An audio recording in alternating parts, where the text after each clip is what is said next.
Tapi kata Nabi, puasa itu sehat. Nabi cerita 1440 tahun yang lalu. Puasa ini kan udah 1440 tahun. Tahun kedua Hijriah. Sekarang udah tahun 1442 Hijriah. Berarti 1440 tahun puasa ini diwajibkan. Nabi cerita puasa itu sehat. Sekarang seluruh dokter sedunia mengakui orang yang paling sehat adalah orang yang puasa. Biarpun dokter kafir ngaku. Buktinya, ada pasien mau dioperasi jantung. Operasi jantung. Jam 10 malam dokternya datang. Pak, apa Pak dokter? Besok jam 10 pagi Bapak dioperasi. Tulang rusuk Bapak digergaji, jantungnya dikeluarkan. Mak jam. Terus jantungnya dibelah. Itu urat-urat yang sumbat diganti pakai urat kaki Bapak diambil. Berapa lama itu dokter? 10 sampai 12 jam Bapak nggak sadar. Ya apa boleh buatlah dokter daripada saya mati jantungnya berhenti. Ya udah. Besok jam 10 ya tanda tangan surat. Terus dia tanya, dokter, apa yang harus saya lakukan malam ini? Apa kata dokter? Mulai jam 10 malam ini Bapak puasa. Gak boleh makan, gak boleh minum. Puasa. Besok pagi dibelah jantungnya dia lagi puasa. Gak sadar. Jam 12 malam dia sadar. Dia bilang, aus, minum. Kata istrinya gak boleh. Bapak cuman boleh dilelet-leletkan air aja pakai kapas. Puasa lagi habis dioperasi. Di 2 hari. Berarti badan yang paling sehat, kuat adalah orang yang sedang puasa. Seandainya orang yang kuat badan itu karena makan, pasti dokter bilang, saya apa yang harus saya lakukan jam 10 malam ini Pak dokter? Kamu makan 2 bakul malam ini biar kuat. Ada dokter bilang begitu?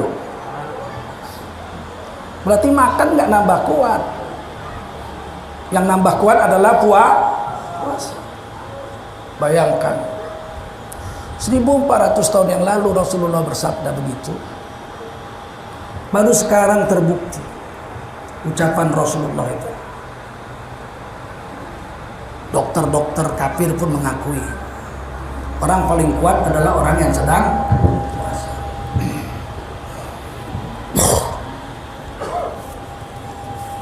Yang kelima, puasa ini menukar kebiasaan. Menukar kebiasaan. Kita nggak makan 14 jam lapar. Begitu buka puasa apa kata Nabi? Buka puasalah kamu dengan korma mengkal, rutop.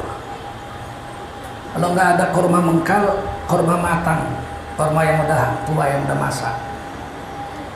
Kalau nggak ada korma masak, buka puasalah dengan buah-buahan yang manis, sawo, pisang, tengkeng, melon, yang tidak dibakar api, yang masak sendiri alamiah.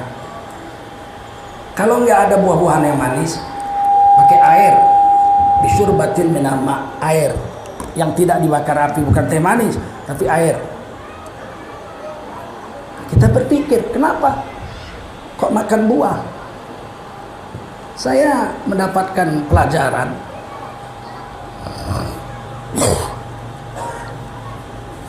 Karena makan buah ini nggak bisa rakus.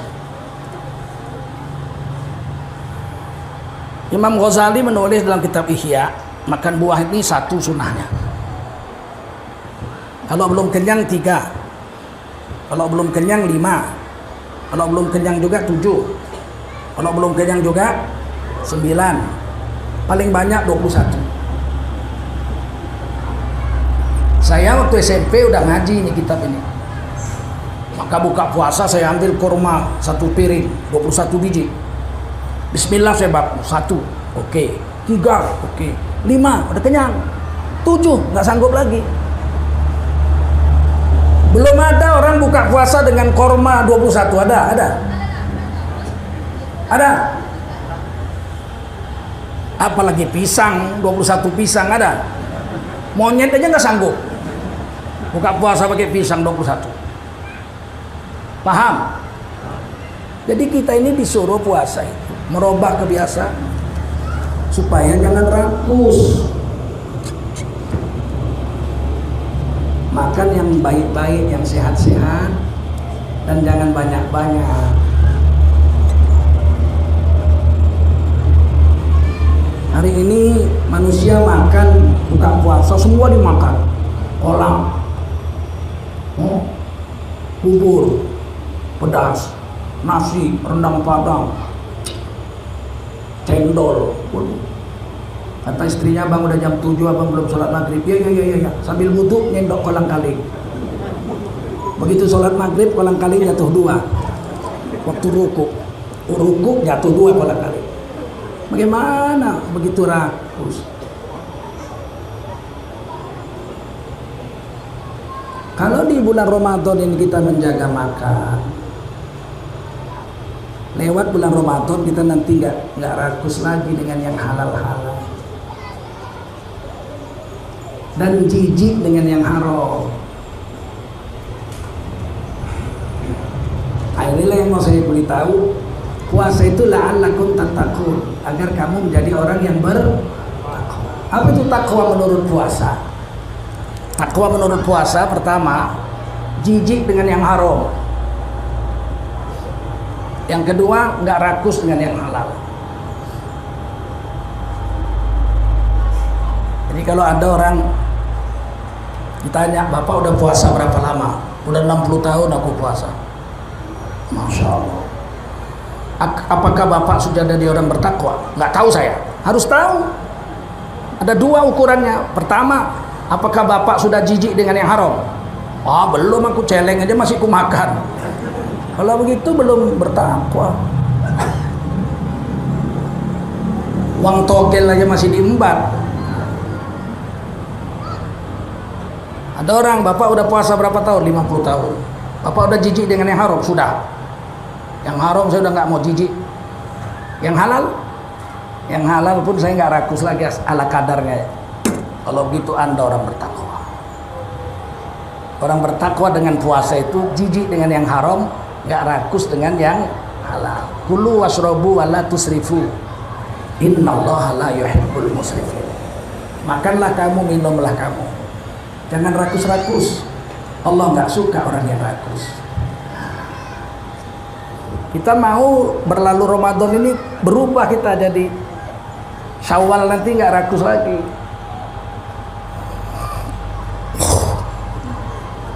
Insya Allah bisa. Latihan. Tahun ini belum bisa penuh, tahun depan. Terus sampai bisa. Sehingga kita menjadi orang yang bertakwa. Jijik dengan yang haram, nggak rakus dengan yang halal. Yang keenam, yang ketujuh. Orang bertakwa masuk surga nggak diperiksa-periksa.